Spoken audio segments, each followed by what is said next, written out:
You. John, thanks for that really excellent work. Digital wellness, privacy, and particularly focusing on emotional, mental health with youth is a huge area. Nadine, perhaps you'll talk about that in a little bit. And Sam, there's still a little bit of virtual blood on this couch. We'll clean it up. But thanks for the lesson for those of us in healthcare that we can learn from other industries, including gaming, when it comes to technology in healthcare. So it's a pleasure to have this conversation with Dr. Nadine Burke Harris, the new Surgeon General for California. Nadine's going to talk to us a little bit about,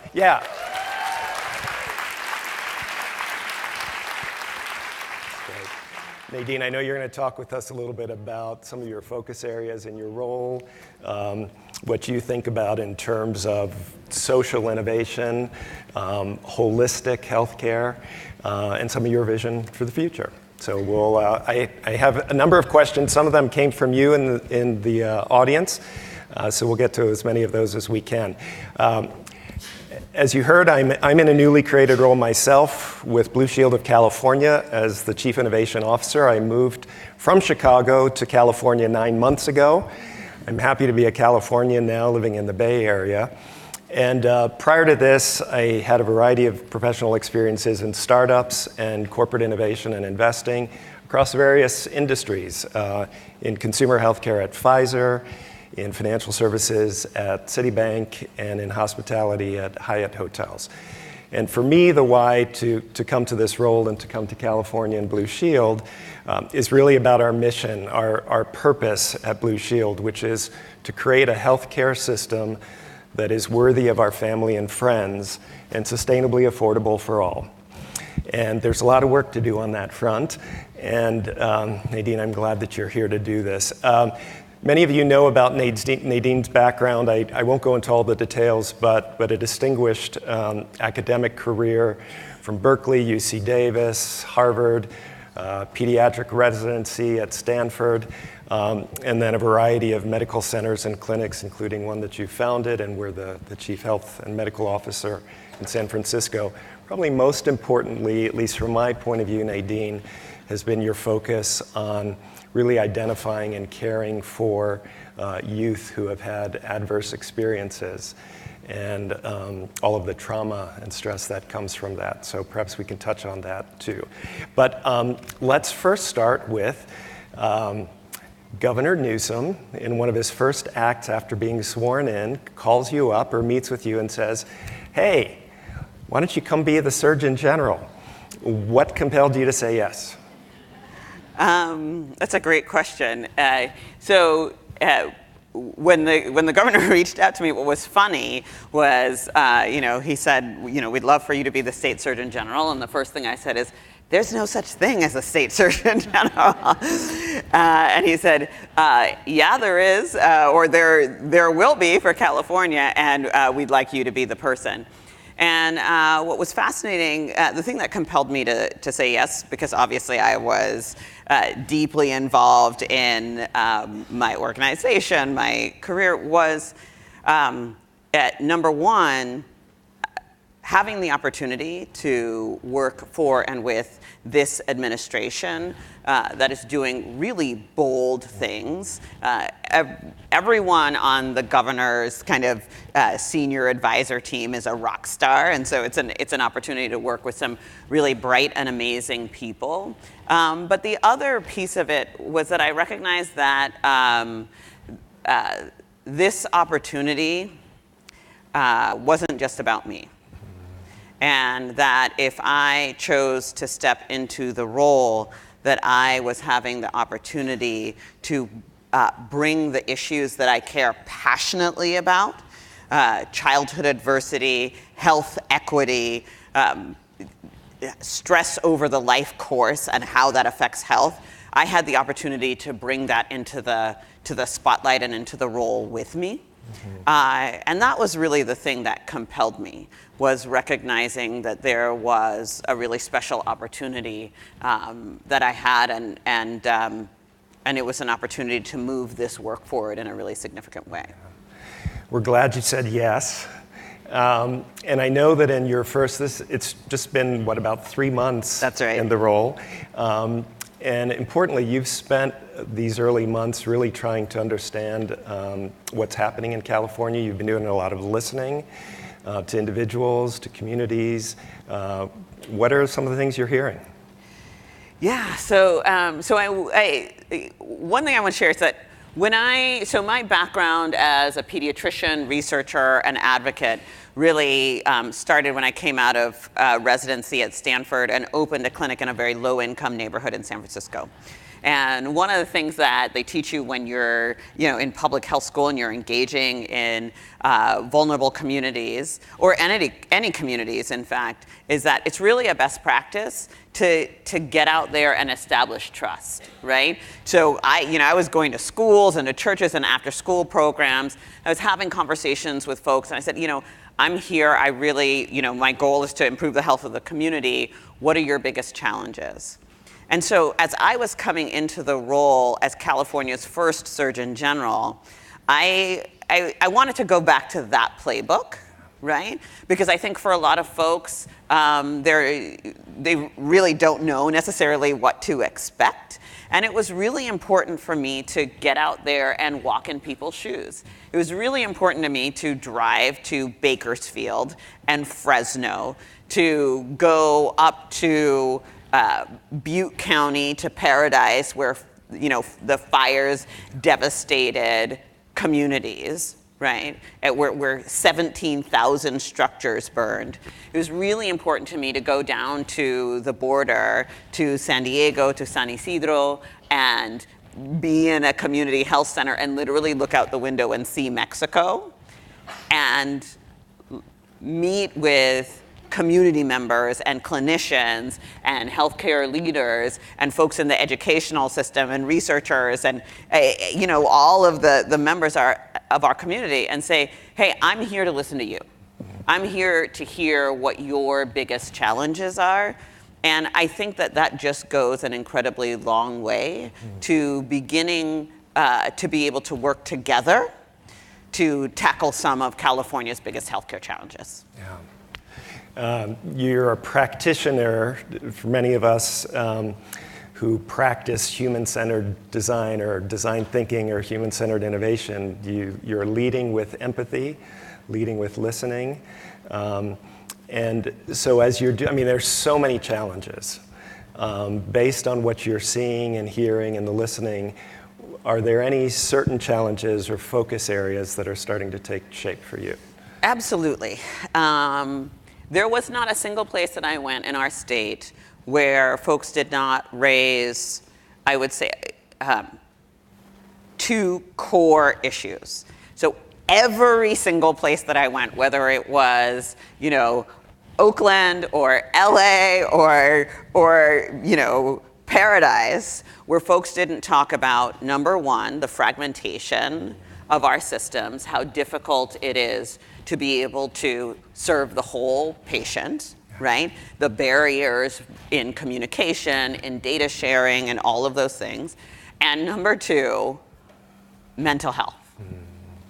The availability of mental health, the fragmentation with our primary care systems, and just how it feels like we never have enough services. And so those were two things that I heard consistently and reliably. In various other places around the state, I heard about healthcare shortages. It's so funny, provider shortages, not just in healthcare, but in education and civil service. And we think about California as being this really resource-rich place, but when you go to Fresno, they're really coming up with some inventive solutions to address their provider shortages. And similarly, I heard a lot about immigration, right? And how healthcare providers and other providers feel really challenged in our current political climate to be able to serve vulnerable families with integrity and given some of the challenges with I will say the changes in the regulations at the federal level. So yeah. Yes. So let's talk a little bit more about sort of this whole area of emotional, mental health. Near and dear to your heart, you've devoted a career to this. So coming from a health plan, I'd say we're not necessarily known as being the most sort of holistic as organizations to look at whole person health. I think a lot of insurance companies, and this is one of the things that I'm delighted that Blue Shield is transforming, is looking more at whole person health as opposed to just sort of the pure clinical care when people are sick. So this really feels like this is going to be an area that you are going to focus on in the months and years ahead. Can you talk a little bit more about that, sort of this notion of whole person care? Yeah, sure. So I'm going to start by asking how many folks are familiar with the term adverse childhood experiences or toxic stress? Awesome! Yeah. I'm so happy to see that. So this is great. My job is even easier than I thought it would be. So so my background, I have dedicated most of my career to addressing, learning, raising awareness, and advancing the science of how early adversity, right? So what we learned, the Adverse Childhood Experiences study was done by the CDC and Kaiser. They looked at factors like exposure to abuse or neglect, or growing up in a household where a parent was mentally ill or substance dependent, or where there was domestic violence, right?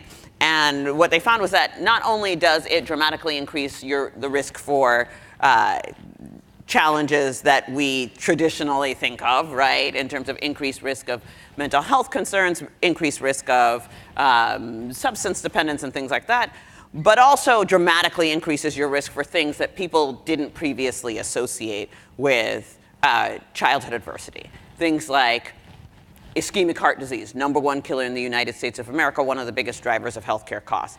Things like stroke and diabetes and Alzheimer's, right? And I've spent a lot of my career diving into the science of toxic stress, which is how high doses of exposure to adversity in childhood leads to an overactive stress response system, right? Increased stress hormones, all that kind of stuff. And it affects not only the development of the brain, but also the immune system, super important, right? People forget about the immune system, hormonal systems, even the way our DNA is read and transcribed. And so one of the really fascinating things is that when people think about early adversity, first of all, they think of it as a childhood issue, right? And second of all, they think of it as a mental health or behavioral issue.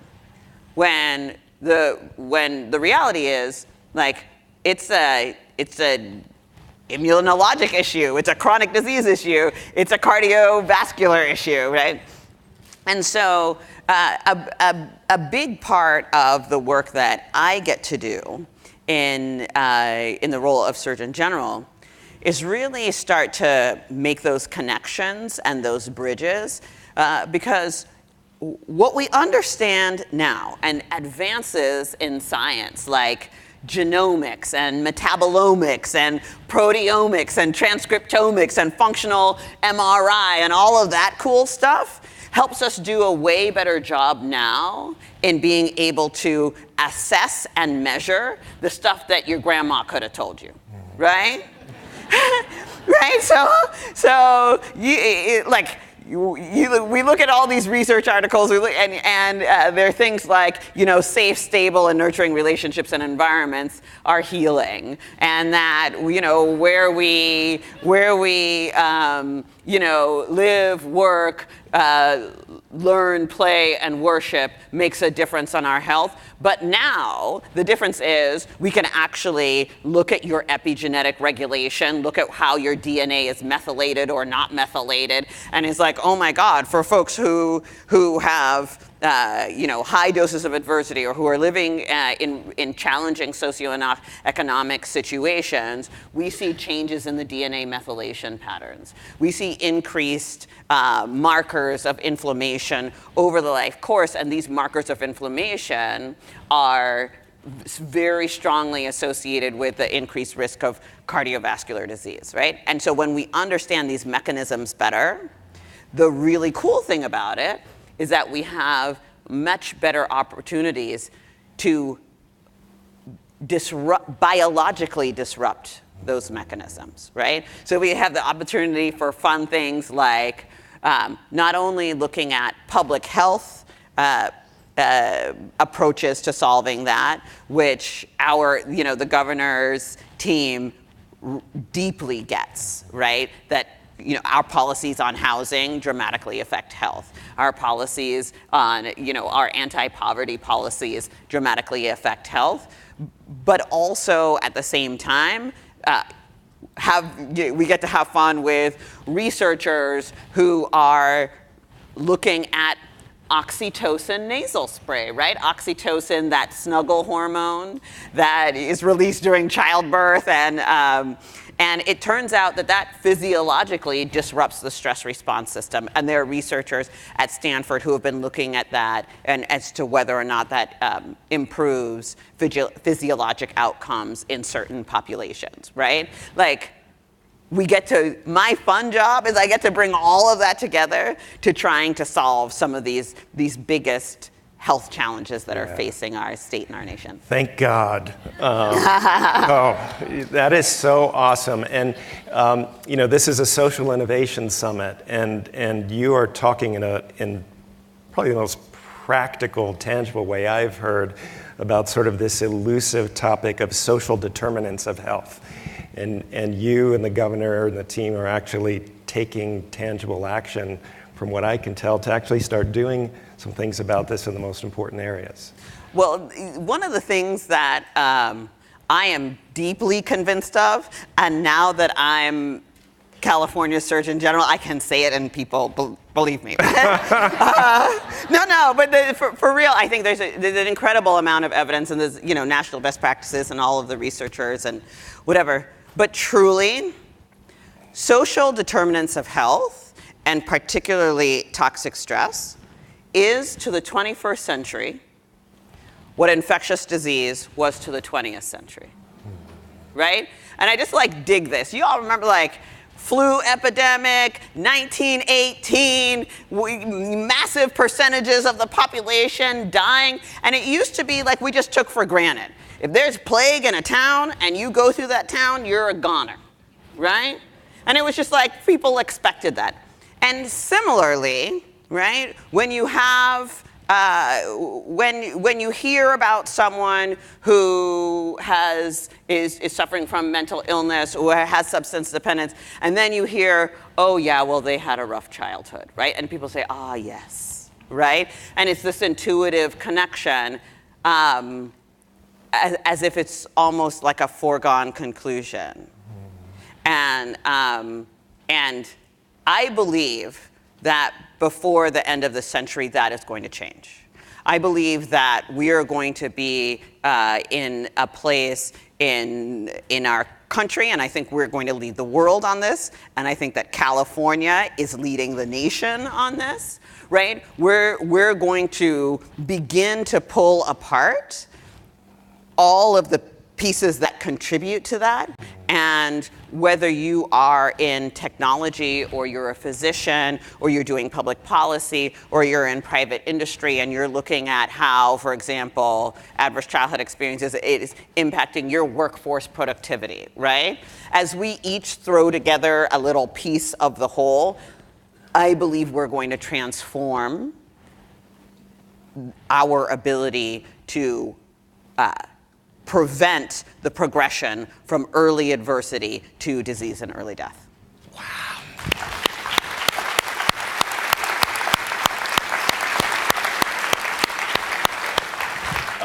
What a hopeful place to end this conversation, and we believe you. Thank you, and we are all here to work with you and your team to make this happen. So thank you. Please join me again in thanking the California Surgeon General.